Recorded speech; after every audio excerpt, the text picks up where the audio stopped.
ma sagesse, tu es toute mon espérance. Shalom, chers téléspectateurs de ZTM Télévision. Ça a toujours été un réel plaisir pour nous de vous savoir nombreux devant vos postes téléviseurs pour suivre votre chaîne et cette émission Voici l'époux. Que l'Éternel Dieu vous bénisse pour cette journée qu'il nous a accordée. Que l'Éternel Dieu soit béni pour le soleil qu'il a fait lever dans notre vie. Et bien aimé, nous allons passer ce temps dans la présence de Dieu. Notre seule requête, c'est de dire au Saint-Esprit de nous rendre capables de pénétrer cette matière, de comprendre et de nous appliquer. Bien aimé, la Bible dit, ne vous bornez pas seulement à écouter, mais mettez la parole de Dieu en pratique. La puissance de la parole de Dieu, nous la trouvons lorsque nous pratiquons cette parole. Ça veut dire lorsque nous appliquons notre foi par rapport à cette parole qui est prêchée. Aujourd'hui, c'est encore un nouveau jour. Nous allons continuer le voyage que nous avions commencé, comme je l'ai dit la fois passée, pour les habitués de cette émission. Ces derniers temps, nous sommes en train de parler de Jésus-Christ dans les livres de Genèse. Comment est-ce qu'il est révélé dans les livres de Genèse? Parce que nous le savons que dans cette émission, Voici l'époux, nous ne parlons que de Jésus-Christ, ce qu'il est, ce qu'il a et ce qu'il fait. Rien que Jésus-Christ dans cette émission. Saint-Esprit de Dieu, nous te disons merci pour ce temps que tu nous as accordé d'être dans ta présence. Nous te prions, Seigneur Dieu, d'accomplir en notre faveur cette promesse qui dit que dans les derniers temps, mon peuple sera enseigné de moi-même. Enseigne-nous le profondeur de ta parole et nous te prions, Seigneur éternel, dans le nom puissant de Jésus. Seigneur, ouvre les oreilles de ceux qui sont en train de nous suivre. Dispose leur cœur, éternel Dieu, à recevoir cette parole. Au nom puissant de Jésus, ainsi nous avions prié. Amen. Que l'Éternel Dieu nous bénisse. Vous qui avez l'habitude de nous écrire à partir de la prison, l'hôpital, un peu partout, que l'Éternel Dieu vous bénisse. Nous n'avons pas oublié de faire monter à l'Éternel Dieu des requêtes pour vous. Et je sais que la main de l'Éternel Dieu est puissamment étendue sur vous. J'ai l'habitude de dire que Dieu est plus réel que les hommes que nous voyons. Laisse que le Seigneur Dieu vous touche de partout là où vous êtes en train de nous suivre. Bien aimés, pour ces jours, nous avons un thème que nous allons exploiter en rapport avec la pensée que le Seigneur Dieu nous a communiquée pour ces derniers temps, c'est-à-dire voir Jésus-Christ dans les Écritures et particulièrement dans le livre de Genèse. Nous sommes encore au chapitre 1. Et le thème de ces jours, nous parlerons du grand dominateur. Le grand dominateur, c'est l'intitulé de notre émission. Alors, bien aimés, le texte que nous allons exploiter, Genèse chapitre 1, le verset 2 jusqu'au verset 3. Si l'Éternel nous permet d'entamer le verset 3, nous allons aussi entamer, mais par rapport à la matière, nous commençons d'abord au verset 2, parce que la fois passée, nous avions abordé le verset 2, mais tellement qu'il y a eu tellement de choses à dire là-dessus. Bien aimé, nous avions promis de continuer le verset 2 aujourd'hui. Alors, bien aimé, c'est encore un nouveau jour pour nous. Si nous parlons le même langage, nous allons lire ces textes de la Bible.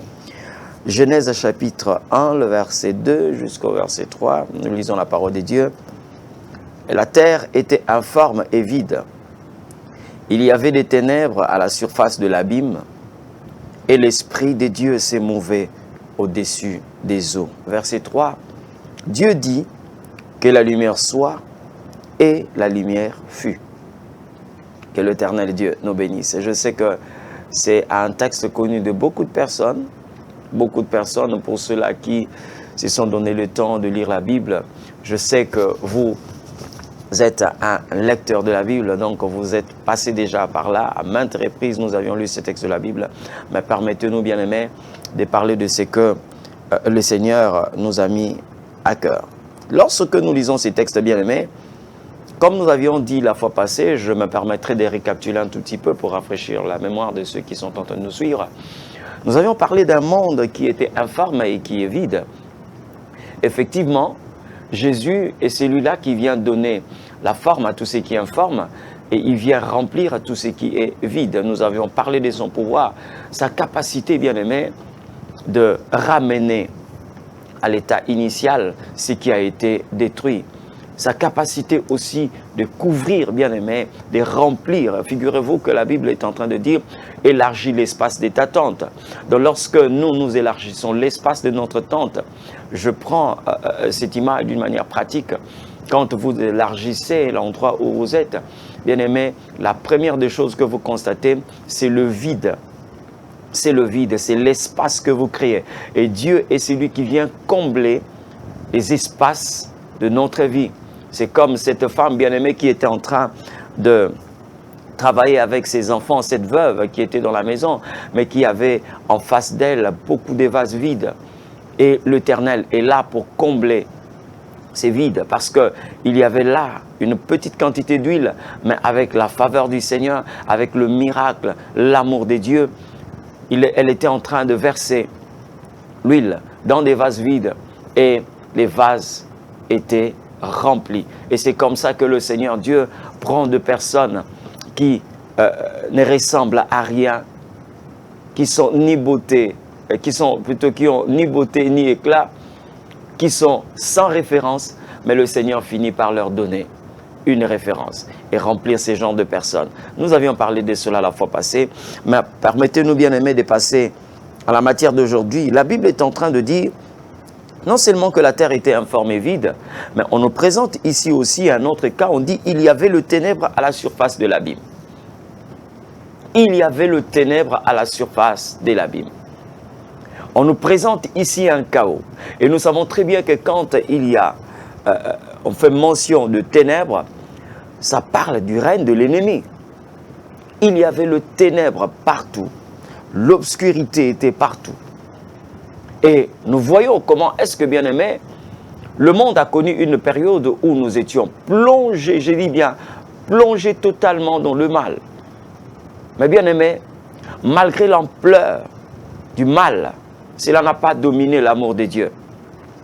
Parce que je lis Jean 3, 16, la Bible dit « Dieu a tant aimé le monde ». De quel monde on est en train de parler? Ce n'est pas un monde où vous trouvez tout le monde saint. Ce n'est pas un monde où tout le monde est en train de craindre Dieu. Non, c'est un monde où vous trouvez des choses qui fâchent le Seigneur, des choses qui irritent Dieu. Mais tellement que son amour est grand, son amour engloutit ces mondes de méchants. Et aujourd'hui, si Dieu nous a donné Jésus, c'est par rapport à son grand amour. Il n'a pas vu le mal qui était en train de dominer le monde. Mais son amour était tellement grand. Et j'ai l'habitude de le dire, si quelqu'un entre dans l'amour de Dieu, vous n'allez pas toucher la borne où commence cet amour et vous n'allez pas toucher aussi le piquet qui marque la fin de cet amour. Cet amour est tellement vaste, tellement vaste. Un amour qui donnait de la place à quelqu'un qui était un grand persécuteur comme Paul, que certains pouvaient demander au Seigneur de l'exterminer, de le tuer, de le faire disparaître. Mais l'Éternel Dieu, dans son amour, a trouvé de la place pour cet homme. C'est-à-dire l'amour de Dieu a fait de sorte que nous puissions avoir un Saul qui devient Paul. L'amour de Dieu. Mais le monde était dans le chaos. Il y avait le ténèbre partout. Ici, nous sommes en train de parler sur le pouvoir de Jésus, de dominer, le grand dominateur.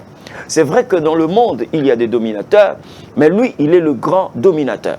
Parce que lorsque nous parlons d'un monde qui était couvert de ténèbres, nous sommes en train de voir, même les généraux dans ces situations, personne ne pouvait sortir la tête. Même pas de roi. Les empereurs, des hommes forts. Personne ne pouvait sortir sa tête pour dire que voilà, moi je peux m'imposer. Non, parce que quand le ténèbre règne, le ténèbre règne. Quand le ténèbre règne, le ténèbre règne. Figurez-vous bien aimé en Égypte, la manière dont cette famine a été annoncée au temps, à l'époque de Joseph. Cette famine ne respectait personne. Cette famine ne respectait personne. Donc, même si le roi ne s'était pas conformé, il allait être consumé par cette famine de cette année. Heureusement que l'Éternel Dieu avait envoyé sa grâce. Il avait envoyé un don en Égypte qui était Joseph. Et c'est par Joseph que l'obscurité, le ténèbre, ces reines qui voulaient consumer l'Égypte et une bonne partie de la terre fut anéantie. Parce que l'Éternel Dieu a placé quelqu'un là, Joseph, qui avait l'Esprit des dieux. Donc ici, nous sommes en train de parler de cette situation qu'a connue le monde. Il y avait le ténèbre à la surface de l'abîme. J'aimerais quand même revenir sur ce texte, cette phrase. Bien-aimés, lorsque nous parlons de la surface, ça veut dire qu'il y a des choses qui ont une certaine profondeur, mais quand ça arrive à la surface, donc cela est perceptible de tout le monde. Tout le monde peut constater. Et aujourd'hui, je le dis, vous n'avez pas besoin quelquefois de creuser certaines profondeurs pour connaître le mal qui ronge beaucoup de personnes, le mal qui ronge certaines familles. Vous avez aujourd'hui le ténèbre qui a occupé la surface. Qui a occupé la surface. Bien aimé, on peut voir quelqu'un qui est malade. Mais d'autres personnes, leur maladie, vous ne la voyez pas superficiellement. Pour que vous puissiez savoir que cette personne est malade, vous devez creuser. Ce sont les examens qui révèlent.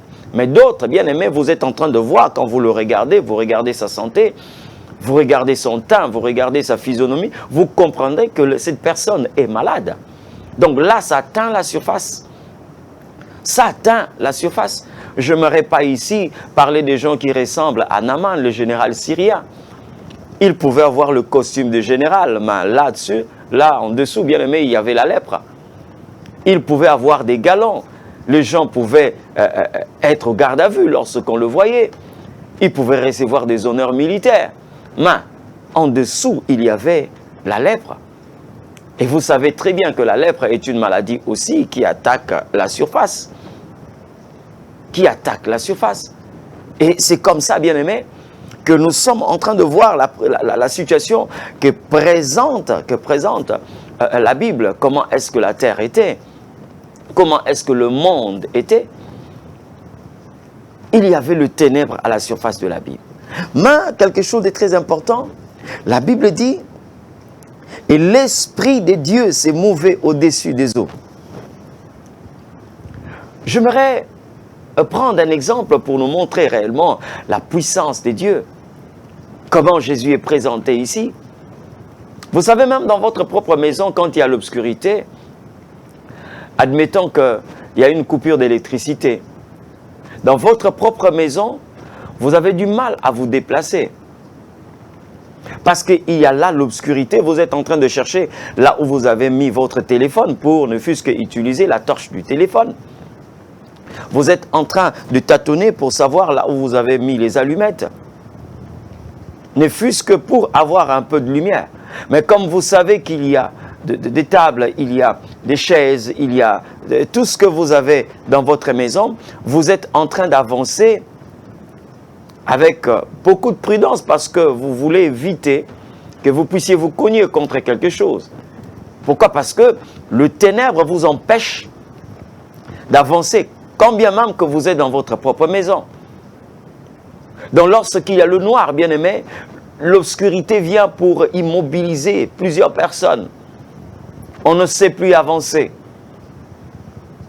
On ne sait plus avancer. Vous êtes au volant d'une voiture, il n'y a pas de lampadaires sur la chaussée, il n'y a pas aussi, vous n'avez pas aussi la lumière, les phares ne s'allument pas.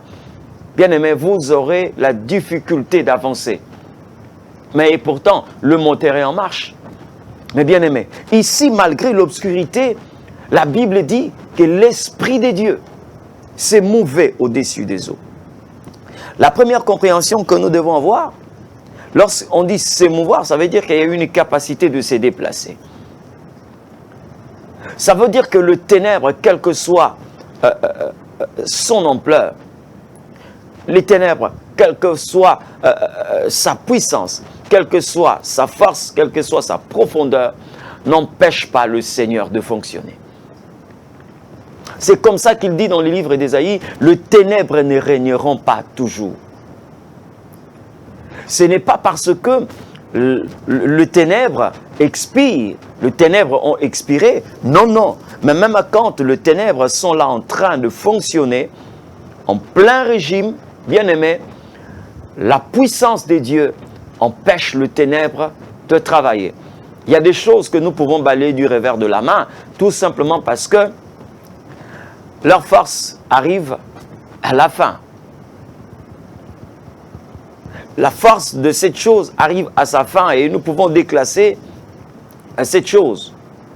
Mais lorsque nous parlons ici de la manière dont les ténèbres sont anéantis, ce n'est pas parce qu'ils arrivent à l'expiration, mais bien aimé, c'est parce que le Seigneur Dieu s'est levé. Malgré le ténèbre, l'Esprit de Dieu s'est mouvé au-dessus des eaux. L'Esprit de Dieu était en train de s'émouvoir. C'est-à-dire que nous voyons là la qualité d'un dominateur.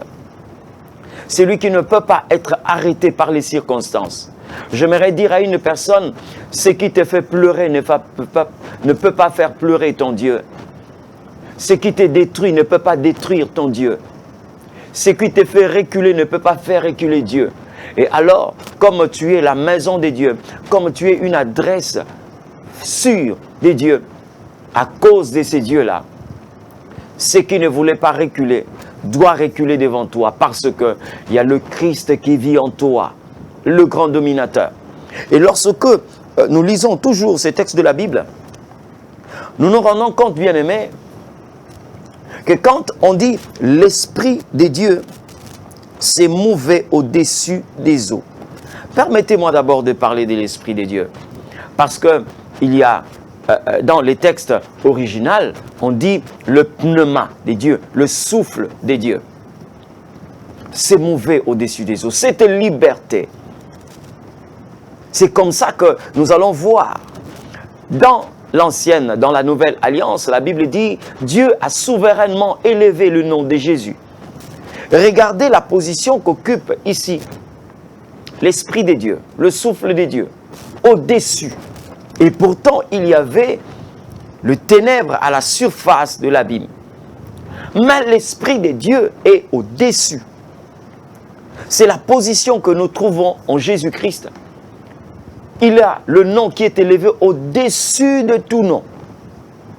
Et quand nous parlons du pouvoir, son pouvoir dominateur, bien aimé, nous savons qu'il y a des principautés, les dominations, les autorités. Mais bien aimé, lui, il est au-dessus de tout. C'est comme ça que la Bible est en train de confirmer qu'au nom de Jésus, tout genou fléchit et toute langue confesse que Jésus est Seigneur à la gloire du Père.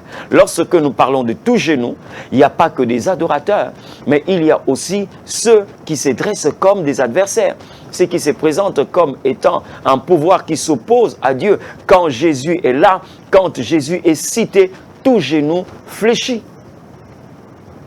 Tout genou fléchit. C'est-à-dire que même ceux-là qui se sont présentés comme des adversaires, ils adoptent la prosternation lorsque le nom de Jésus est prononcé. C'est comme ça que nous avons l'habitude de dire, lorsque vous êtes quelque part et vous êtes distrait, si Dieu est en train de passer, vous les hommes distraits, la personne qui va vous enseigner que Dieu est en train de passer, c'est le diable, parce que vous allez le voir en train de se prosterner. Vous allez le voir en train de se prosterner. Bien-aimés dans le Seigneur, nous avons un grand dominateur, c'est Jésus-Christ. Et en écoutant ces genres de paroles, nous pouvons nous réjouir parce que, bien-aimés, ne croyez pas que cette famille qui semble être dominée par l'obscurité, le ténèbre, qu'impose la sorcellerie et l'occultisme, vous avez un dominateur. Le nom de Jésus est au-dessus de votre famille. Le nom de Jésus, non seulement au-dessus de votre famille, mais au-dessus de la puissance qui semblait dominer cette famille. Et c'est comme ça, bien-aimés, que nous allons voir dans la Bible ou dans la vie pratique de personnes qui étaient écrasées, dominées par la sorcellerie, par l'occultisme, bref, le satanisme, commencer à servir le Seigneur Dieu. Voyez, regardez dans la maison, dans le palais royal égyptien, dans la maison de Pharaon, Qui était-il? Un grand initié, un grand homme occulte. Mais l'Éternel Dieu a placé un instrument qu'il devait utiliser, Moïse. Il n'a pas eu peur que Moïse mange de la nourriture de Pharaon qui était un grand occulte, que Moïse puisse grandir dans son palais, que Moïse soit considéré comme un prince d'Égypte. Dieu n'a pas eu peur. Et je le répète souvent, Dieu a donné l'intelligence à la mère de Moïse de cacher Moïse dans sa maison. C'était normal. Mais lorsque Dieu a pris Moïse pour le cacher, Dieu a dit, donne-moi, j'ai une meilleure place. J'ai un meilleur endroit pour le cacher. C'était où? C'était dans la maison de Pharaon, dans le palais royal. Et vous le savez très bien, en Égypte, le Nil était considéré comme une divinité. C'est comme ça que quand vous interrogez l'histoire, on vous montre le peuple égyptien qui allait faire les offrandes dans le fleuve Nil. Ça veut dire que là, il y avait des divinités. Et ils considéraient le Nil comme une certaine divinité ou un lieu habitant des esprits, des dieux, avec petit d. Mais regardez la position que va occuper Moïse, même quand sa mère l'a placé sur le fleuve Nil. Il était en train de flotter. Il était au-dessus des dieux égyptiens. Tout simplement parce que c'était le choix des dieux. Donc il y a l'obscurité, mais l'esprit des dieux est en train de s'émouvoir au-dessus. Quand bien même que les ténèbres occupent la surface, l'esprit des dieux est au-dessus. Ça veut dire, la position que nous trouvons, l'esprit des dieux fait de sorte que le ténèbre puisse se prosterner devant l'esprit de Dieu. Et je l'ai dit ici, c'est la position qu'occupe le Seigneur. Mais quand nous interrogeons toujours ces textes de la Bible, le verbe utilisé ici, s'émouvoir, donne aussi une autre signification. Et pour que nous puissions connaître ce qui est en train de se passer ici, j'aimerais utiliser utiliser un autre texte de la Bible, ou encore prendre un autre de la Bible. Nous sommes dans le livre des Deutéronomes, chapitre 32, le verset 9 à 11. C'est là où nous allons comprendre cette position que la Bible est en train de nous révéler dans le chapitre 2, dans le chapitre 1, plutôt le verset 2 du livre de Genèse, concernant la position de l'esprit telle que la Bible nous la présente ici. Car la portion de l'Éternel, Deutéronome 23, qu'est-ce que je dis? Deutéronome 32, le verset 9 jusqu'au verset 11. Car la portion de l'Éternel, c'est son peuple. Jacob est la part de son héritage. Il l'a trouvé dans une contrée déserte, dans une solitude effrayante, dans une solitude aux effrayables hurlements. Il a entouré, il a pris soin, il a gardé comme la prunelle de son œil.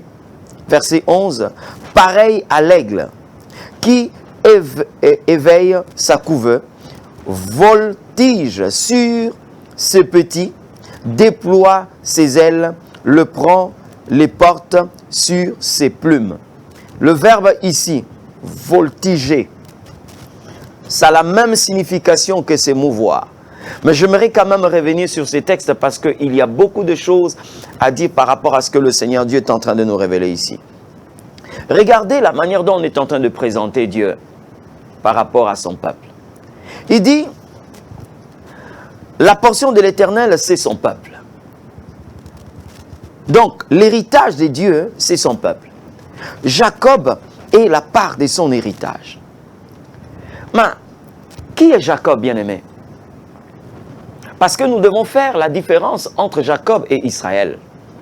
Mais à chaque instant que l'Éternel revient sur le nom de Jacob, ça veut dire qu'il y a une information que l'Éternel Dieu veut transmettre. C'est lui-même qui a donné à Jacob le nom d'Israël. Mais il y a des moments où Dieu revient sur le nom de Jacob. Et nous connaissons que Jacob, par sa définition, le nom de Jacob signifie le supplanteur, le voleur. Quelqu'un qui est en train de faire la promotion, je dis bien, la promotion des œuvres de ténèbres. Parce que j'ai vu dans la Bible une seule personne qu'on appelait voleur. C'est le diable Satan. C'est son identité. Et beaucoup de personnes aujourd'hui, même quand on refuse de se faire appeler tel ou tel parce que ça fait partie des œuvres des ténèbres, mais on a une vie qui affiche cela. Vous voyez, il y a des voleurs qui s'appellent fidèles. Ce n'est pas par le fait qu'il est appelé fidèle qu'il est fidèle. Mais lorsque vous creusez dans sa vie, vous vous rendez compte qu'il est dominé par le démon du vol. Il est un voleur, un détourneur. Mais il se prénomme fidèle. Il s'appelle Modeste, mais c'est un détourneur, un voleur. Donc, il y a beaucoup de personnes aujourd'hui qui peuvent porter des noms pour le plaisir, mais quand vous creusez à l'intérieur, vous vous rendez compte qu'ils sont dominés par le ténèbre. Ils sont dominés par l'obscurité. Et lorsque le Seigneur Dieu est en train de parler de Jacob ici, c'est quelqu'un qui faisait une promotion. Je dirais, c'est comme un tableau, là où on a affiché l'obscurité, le ténèbre. Mais la Bible dit que Jacob est la part de son héritage. Ça veut dire quoi? Que l'Éternel Dieu, lorsqu'il pointe du doigt, il pointe son doigt sur quelqu'un, reconnaissez bien aimé, quel que soit ce que le diable veut faire dans la vie de cette personne, l'Éternel finit toujours par dominer. Et c'est comme ça que vous allez voir quand nous regardons ce qui se passait de l'autre côté de la mer des Tibériades. On nous a parlé d'un fou des Gadara. Selon la pensée du diable, il a fait de cet homme un détraqué mental, quelqu'un qui a fait un trouble de comportement. Il était dans les sépulcres, mais l'Éternel Dieu avait pointé son doigt sur cette personne, celui qu'on a appelé un fou. L'Éternel le considérait comme un évangéliste, un serviteur de l'Éternel. Et la pensée des dieux a fini toujours par dominer. C'est comme ça que je suis en train de dire à quelqu'un, aujourd'hui le diable est en train de vous tourmenter dans la prostitution, dans l'ivrognerie, dans le vol. Mais sachez-les bien, l'Éternel vous a pointé du doigt et vous allez servir l'Éternel Dieu. Parce que la Bible me dit que tout homme soit reconnu pour menteur et l'Éternel pour vrai. Et Dieu n'échoue jamais. Lorsqu'il a ciblé une personne, il finit toujours, bien aimé, par remporter. Donc ici, la Bible est en train de nous montrer que l'Éternel Dieu a pour héritage Jacob. Et vous avez vu comment est-ce que Jésus a fini par faire de Jacob Israël. Mais bien aimé, il a trouvé dans une contrée déserte. On nous parle d'une situation chaotique, là où l'Éternel Dieu a trouvé Jacob. Il a trouvé dans une contrée déserte, dans une solitude aux effroyables hurlements. Donc, une situation qui pouvait faire reculer tout le monde, mais qui ne pouvait pas faire reculer Dieu. La situation était chaotique. La situation était irréparable. Mais ce qui fait reculer les hommes ne peut pas faire reculer Dieu. Je suis en train de voir cette femme à la perte de sang. Les spécialistes en la matière ont reculé. Les experts ont échoué. Mais il y a un homme qui a montré sa domination. Jésus-Christ. Il n'a pas eu besoin de donner une cure à cette femme matin, midi, soir. Non. Lorsque la femme a touché le pan de sa robe, la Bible dit, au même instant, elle fut guérie de son mal. Je te présente Jésus-Christ de Nazareth, le grand dominateur. La Bible dit, il a pris soin de lui. D'abord, il l'a entouré. Il en a pris soin. Malgré la situation compliquée, malgré le chaos, l'Éternel Dieu a pris soin de son peuple. Il a gardé comme la prunelle de son œil. Dans sa capacité de dominateur, il est aussi notre protecteur. Il prend soin de nous. C'est comme ça que le verset 11 parle. Pareil à l'aigle qui éveille sa couvée, voltige sur ses petits. Donc, l'aigle est là en train de prendre soin, en train de couvrir ses petits. Ils sont en train de jouir d'une protection indéfectible parce que la mère aigle est là. Et c'est comme ça que la Bible est en train de présenter le Seigneur au commencement, malgré qu'il y avait l'obscurité. l'Esprit de Dieu était en train de voltiger. L'Esprit de Dieu est en train de couvrir la maîtrise sur ce qui peut déranger les hommes. Il maîtrise tout ce qui peut agiter les hommes. Et c'est comme ça que moi, ma Bible est en train de me dire, pendant qu'il y avait le déluge plutôt, l'Esprit de Dieu, l'Éternel était sur son trône. Pendant qu'il y avait le déluge, l'Éternel était sur son trône. Ça parle d'une maîtrise. Or, le déluge, bien aimé, a fait pleurer le roi. Le déluge était une situation qui a dominé même le puissant de ces mondes. Personne ne pouvait faire face. Personne ne pouvait intimer les ordres pour dire que voilà. Non, non. Mais tout le monde, bien aimé, en dehors de ceux qui étaient dans l'arche, tout le monde avait péri. En commençant par les hommes jusqu'aux animaux. Les pouvoirs étaient renversés. Les royaumes, les autorités, les dominations. Mais il n'y avait qu'un seul dominateur qui était sur son trône, l'Éternel Dieu.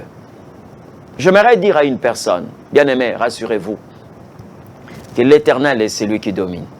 Et comme il domine, il finira aussi par vous faire vaincre, par vous donner cette victoire. C'est comme ça qu'il nous a dit, nous sommes plus que vainqueurs. Il déploie ses ailes, les prend, les porte sur ses plumes. Oh, que l'Éternel Dieu soit béni. Il est tellement merveilleux, c'est Dieu. Regardez la manière dont il est en train de contrôler cette situation. Malgré qu'on nous présente, bien aimé, une situation que même les géomètres, les ingénieurs, tout ce que nous connaissons comme techniciens à la matière, les experts, personne ne pouvait avancer. Mais l'Éternel contrôle la situation. Il contrôle la situation. C'est comme ça que, bien aimé, même quand les hommes sont en train de presser Dieu parce qu'ils voient comment est-ce que la situation va se détériorer, l'Éternel est tranquille. Marthe, Marie, elles ont souhaité que le Seigneur Dieu soit là pendant que Lazare était en train de se sentir très mal à l'aise. Pendant que la maladie avait encore atteint sa première phase, Jésus est resté. Elles étaient en train certainement d'intercéder pour dire que nous voulons le voir maintenant. Qu'il vienne maintenant. J'aimerais dire à quelqu'un, Dieu vient toujours à temps. Cette phrase, nous l'avons déjà entendue. Les hommes disent que Dieu vient toujours à temps. Mais j'aimerais quand même parler par rapport à cette phrase. Le temps dont nous disons que Dieu vient toujours à temps, ce n'est pas ces temps-là. Lorsque l'Éternel Dieu vient, même si les hommes trouvent qu'il est venu en retard, il fait toujours ce qui devait être fait. Vous savez pourquoi? Ce n'est pas parce qu'il est venu à temps, mais parce qu'il est le maître du temps. Avec votre rémortoire, si vous avez une montre, vous pouvez faire avancer les aiguilles et vous pouvez faire reculer les aiguilles de votre montre. Même si vous ne pouvez pas ramener le soleil à sa position du départ, mais au moins vous pouvez faire cela avec votre montre. Vous prenez le rémortoire, vous commencez à donner une position aux aiguilles de votre montre. Mais bien aimé, je saisis ces langages pour montrer comment est-ce que Dieu a la capacité de ramener le temps même à la case du départ. C'est comme ça quand vous prenez le Christ. Vous vous rendez compte que même ceux-là qui n'ont pas accepté le Christ, les plus grands athées, bien aimés, Jésus reste une référence pour leur existence. Prenez plusieurs religions dans le monde, vous allez vous rendre compte, on dit en 343 avant Jésus-Christ, 521 après Jésus-Christ, après, avant Jésus-Christ. Pourquoi? Parce qu'il est le maître du temps. Quelqu'un a dit quand Jésus est venu, le compteur est revenu à zéro. Parce que c'est lui en fait qui règle le temps. Et quand il vient dans votre vie, il vient au moment que lui veut. Et Lazare était ressuscité parce que Jésus est le maître du temps. Il maîtrise toutes choses. Bien aimé, lorsque nous lisons ces textes de la Bible, nous comprenons que Dieu a la maîtrise de toutes choses. Et cette maîtrise est encore révélée dans les livres d'Ésaïe. Je lirai le verset 12 du chapitre 41. Je suis en train de dire Ésaïe chapitre 40, plutôt verset 12. La Bible dit ceci. « Qui a mesuré les eaux dans le creux de sa main, pris les dimensions des cieux avec la pomme et ramassé la poussière de la terre dans un tiers des mesures. Qui a pesé les montagnes au crochet et les collines à la balance. » On parle des dieux ici, les grands dominateurs. Donc il y a des situations, bien aimées, qui dominent les hommes, qui dominent les nations, mais l'Éternel a une parfaite maîtrise sur ces circonstances, sur ces situations. Dieu a la parfaite maîtrise. Donc lorsque vous servez un Dieu comme ça, bien aimé, vous ne pouvez que vous réjouir, vous ne pouvez que vous frotter les mains pour dire que non, Dieu est celui qui maîtrise toutes choses. Il a la capacité de faire tout ce qu'il veut. Je vous présente ces grands dieux. Oui, nous avions parlé de cette question posée dans les livres d'Ésaïe 40-12. On parle de la main. Qui a mesuré les eaux dans le creux de sa main? Qui a mesuré? On nous présente ici une personne. N'oubliez pas, lorsque on parle de l'Esprit des dieux, Esprit des dieux est aussi représenté par une autre expression biblique. Lorsque vous entendez, la Bible dit la main de l'Éternel représente aussi l'Esprit des dieux. C'est comme ça que lorsque on parle du chiffre 5, d'autres théologiens parlent le chiffre de l'Esprit. Parce que la main a 5 doigts. Et si vous voulez avoir un socle qui repose cette expression que nous sommes en train d'utiliser ici, prenez Ézéchiel chapitre 37, le verset 1. Vous allez vous rendre compte que l'expression la main de l'Éternel représente l'Esprit des dieux. Je vais lire ces textes de la Bible. Ézéchiel 37, 1.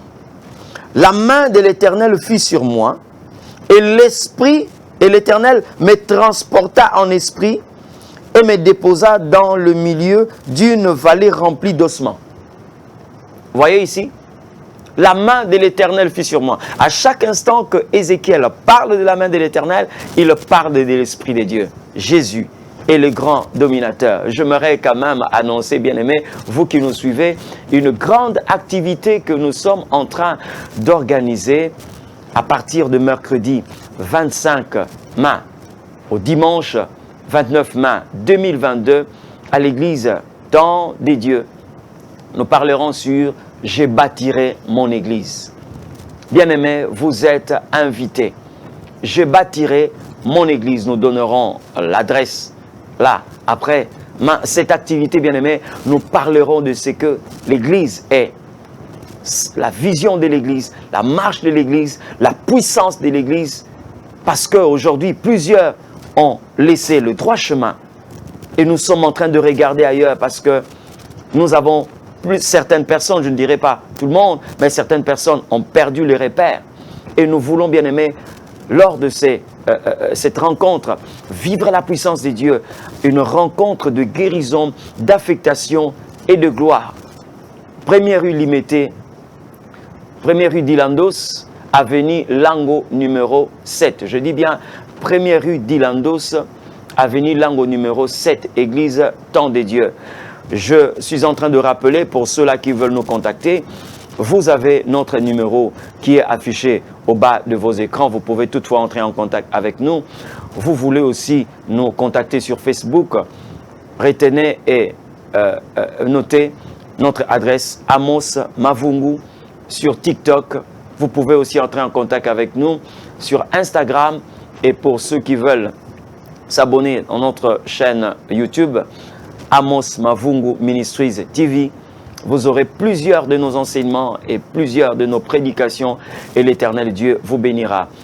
Cliquez sur la cloche de notification, vous êtes abonné fini, vous allez recevoir plusieurs de nos enseignements et plusieurs de nos prédications. Je rappelle ici, vous qui êtes à Brazzaville, vous voulez entrer en contact avec nous, nous sommes sur la rue Lomo, numéro 56 bis dans la commune de Mongali. Rue Lomo, numéro 56 bis dans la commune de Mongali, église Temps de Dieu. Pour ceux qui sont vers Filou, 13 rue Bambama, référence Le Bled. Donc, deuxième forage, Le Bled. Vous allez aussi entrer en contact avec nous. Ceux qui sont à Kinshasa, je l'ai dit, Limité, première rue industrielle, donc première rue d'Ilandos, avenue Lango, numéro 7. Bien-aimés, j'étais en train de parler de cette expression, la main de l'Éternel Dieu. Donc, lorsque la Bible dit, l'Esprit de Dieu s'est mouvé au-dessus des eaux, il y a beaucoup de choses à dire là-dessus et on nous présente ici la domination de Jésus-Christ, son pouvoir dominateur. Et le dernier texte que nous venons de lire ici, Ézéchiel, vous voyez bien aimé dans quelles conditions Dieu a mis Ézéchiel. Quelle est la situation qu'Ézéchiel a trouvée? Parce que quand on dit la main de l'Éternel fut sur moi, Dieu l'a amené au milieu des ossements desséchés. Au milieu d'une situation chaotique. On n'a pas dit au début, mais on dit au milieu. Lorsqu'on dit au milieu, ça veut dire que vous êtes au centre de cette situation chaotique. Encore au début, on pouvait chercher des solutions. Mais bien aimé, là, nous sommes déjà au milieu. Mais cela n'a pas empêché Dieu de déclencher sa puissance. Et quand il a posé la question à Ézéchiel, fils de l'homme, ces ossements peuvent-ils revivre? Vous connaissez la suite. L'Éternel a transformé un cimetière en un camp militaire. Mais bien aimé dans le Seigneur, je vous assure que Jésus est le grand dominateur. Il est présenté ici dans ces textes de la Bible, au verset 2, comme un grand dominateur. Malgré l'obscurité, Jésus est en train de dominer. J'aimerais prier avec tous ceux qui sont en train de nous suivre. Parce que vous avez une situation qui domine votre vie. Parce que vous avez une situation qui est en train de souffrir votre famille, de vouloir écraser votre existence. Mais bien aimé, laissez-nous vous présenter devant le Christ, le Seigneur des Seigneurs, Créateur de l'univers. Nous venons à toi. Nous prions au Dieu et nous recommandons, Seigneur, ton peuple entre tes saintes et divines mains. Dieu Tout-Puissant, toi qui domines sur l'obscurité, toi qui domines sur le ténèbre, quelle que soit la profondeur et quel que soit le temps que le ténèbre peut prendre dans la vie de ton peuple. Seigneur, nous te prions de te manifester puissamment pour tous ceux-là qui ont eu à écouter cette parole et qui ont exercé leur foi par rapport à cette parole. Seigneur Dieu, qu'ils soient touchés par ta puissance au nom de Jésus, et ceux qui sont malades, quel que soit, Seigneur Dieu, la profondeur, la hauteur, la puissance de cette maladie, Seigneur Dieu, que ta guérison germe promptement, et c'est là dans le nom de Jésus. Père, nous sommes en train de prier pour que tout ce qui est présenté comme malédiction, envoûtement, oppression, recule devant ta puissance, toi le grand dominateur, au nom de Jésus-Christ. Que les chaînes qui retiennent ton peuple jusque-là soient brisées par la puissance du nom de Jésus. Merci Seigneur pour la faveur que tu as accordée à ton Église, à ton peuple, au nom puissant de Jésus-Christ. Nous célébrons la lumière, nous célébrons la gloire, nous célébrons la victoire sur le ténèbre, au nom de Jésus-Christ. Que les familles soient bénies, que nos entreprises, nos vies, au nom de Jésus. Ainsi nous avons prié et nous disons Amen. Que l'Éternel Dieu nous bénisse. Merci et à la prochaine. La richesse, la source de mes grâces, mon chant d'allégresse.